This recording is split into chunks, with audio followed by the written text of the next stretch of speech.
Warning, this is the truth about your ancestors. Far from the universe plane is the ancestral plane. It's where we go when we pass away. Energy can't be created or destroyed, so the energy from your body gets sent there. Then, our ancestors decide who to reincarnate. We live in a four-dimensional universe. Our ancestors are in the fifth dimension. The number 5 in Igbo is Ise, and it's also how to say amen. It's no coincidence we invoke the power of this fifth dimension when we're praying to our ancestors in the spiritual realm.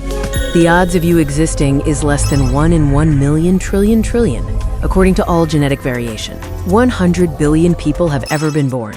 So that means there's only been 100 quadrillionth of a percent of all possible humans. Most people who could exist may never be conceived. So most ancestors may never be reincarnated. So they debate and work to make the most of every life.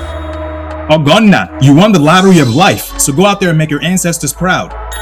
Comment blessed if you understand this gift.